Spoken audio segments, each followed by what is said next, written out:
Hi friends, welcome to Mamata's kitchen. ఈరోజు వచ్చేసి ఎంతో టేస్టీగా ఉండే చామగడ్డ ఫ్రైని ఎలా చేసుకోవాలో చూసిద్దాం. ఒకసారి ఇలా ట్రై చేయండి. చామగడ్డ ఫ్రై ఇలా చేయడం వల్ల చాలా టేస్టీగా ఉంటుంది, చాలా రుచిగా ఉంటుంది. ఒకసారి ఇలా ట్రై చేయండి. క్రిస్పీగా ఉంటుంది అయితే నేను చెప్పను, అది క్రిస్పీగా ఏమీ ఉండదండి.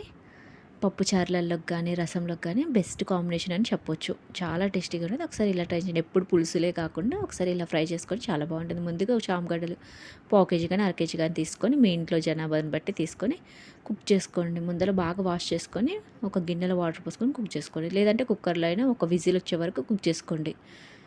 ఎమ్మటి కుక్ అయిపోతే బాగా కుక్ అయిపోయినా మీకు చామగడ్డలు అనేది బాగోదు ఫ్రైకి అనేది. ఇలా మామూలుగా కుక్ అయిపోతే సరిపోతుంది. ఇలా మొత్తం పొట్టు తీసుకొని పెట్టుకొని మొత్తం స్లైసెస్ లాగా కట్ చేసుకొని పెట్టుకోండి. రౌండ్గా స్లైసెస్ లాగా కట్ చేసుకొని ఇలా స్లైసెస్ లాగా కట్ చేసి పెట్టుకోండి. పెట్టుకొని ఒక ప్యాన్ తీసుకొని అందులో ఆయిల్, ఫ్రైకి సరిపడా ఆయిల్ పోసుకొని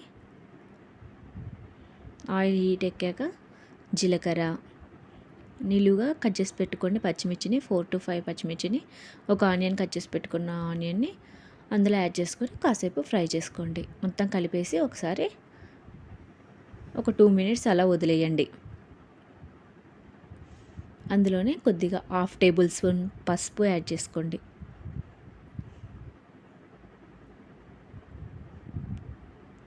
అందులో ఒక 1/2 tablespoon పసుపు అనేది యాడ్ చేసుకొని కొద్దిగా సాల్ట్ యాడ్ చేసుకోండి. మీకు సాల్ట్ అనేది ఇప్పుడు సరిపోకపోతే చామగడ్డలు ఫ్రై అయిన తర్వాత అయినా అందులో వేసుకోవచ్చు.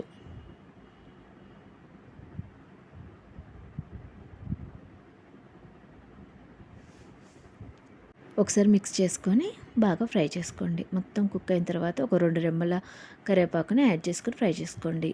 ఎప్పుడు పులుసులాగే కాకుండా ఒకసారి ఇలా ఫ్రైని ట్రై చేయండి. చాలా టేస్టీగా ఉంటుంది, చాలా రుచిగా ఉంటుంది. ఒకసారి ఇలా ట్రై చేయండి. మనం కట్ చేసి పెట్టుకున్న చామగడ్డల్ని అందులో వేసుకొని కాసేపు మొత్తం తిప్పేసి ఫ్రై చేసుకోండి. ఎప్పుడు పులుసులే కాకుండా పులుసులు ఇట్లా గ్రేవీ టైప్ కాకుండా ఒకసారి ఇలా ఫ్రై చేసుకోండి. పప్పు చారులోకి కానీ రసంలోకి కానీ కాంబినేషన్ అనేది చాలా బాగుంటుంది. ఇట్లా రెడ్గా అయ్యే వరకు ఫ్రై చేసుకోండి.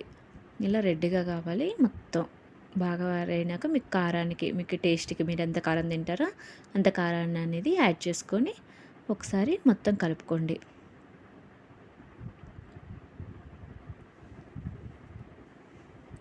అలా కలుపుకొని ఒక 5 minutes అనేది బాగా కారం అంతా, కారపు వాసన వస్తుంది కదండి, అదంతా పోయే వరకు ఫ్రై చేసుకోండి. ఇలా బాగా ఫ్రై అయిన తర్వాత అందులోకి ఒక 1/2 tablespoon అంతా ధనియాల పొడిని యాడ్ చేసుకోండి. యాడ్ చేసుకొని ఒకసారి మిక్స్ చేసుకోండి. ఒక 2 minutes అలా ఉంచండి. చూసారు కదండి ఎంత టేస్టీగా ఉండే చామగడ్డ ఫ్రై రెడీ అయిపోయిందండి. ఒకసారి పప్పులోకి కానీ రసంలోకి కానీ ఏ కాంబినేషన్ ట్రై చేయండి.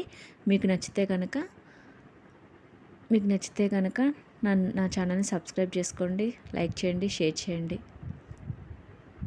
సబ్స్క్రైబ్ చేసుకోవడం మర్చిపోవద్దండి, కామెంట్ చేయడం మర్చిపోవద్దు.